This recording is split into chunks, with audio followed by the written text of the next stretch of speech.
Napakamasaya po na kasama ko sa Gilas na yun po.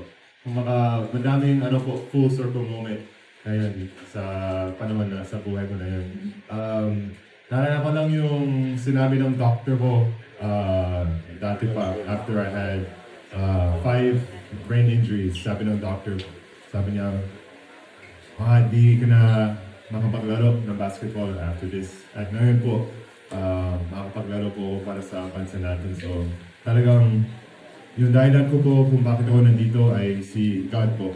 Only by the grace of God. So, pakakataon na yun po, malaking blessing po talaga. So, gusto ko talaga sulitin po yung pakakataon na yun at tutulungin ko po yung team kahit paano. And anyway I can.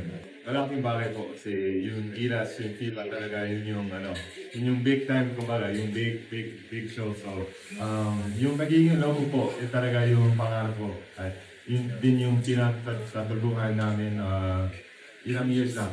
So, talaga napapasalamat po ako sa SPP at Ma'am Harry kasi grabe po talaga yung ginawa nila sa FIBA.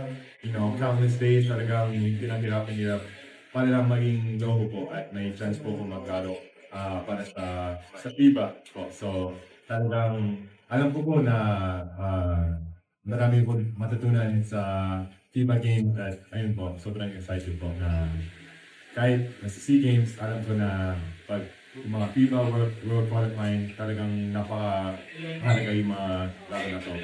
Siguro yung maganda po kasi yung mga kasama ko na yun, parang medyo nakilala ko na sila. Pati yung paglaro nila po. Siyempre, yung mga PBA, matagal na po silang nanonood or napanood po yung games. Pero siyempre, sila RJ, sila Faro, yung dating kalaban ko. So, talagang pinag-aaralan ko po yung mga tendencies nila. At yung maganda din po, kasi na yun, mas kumaling talaga sila. At parang umangat po talaga yung laro nila. So, maganda din po yung kasamahan namin. So, may mga old faces, new faces. So, maganda din po yung mix po ng mga rookies at mga veterans sa team.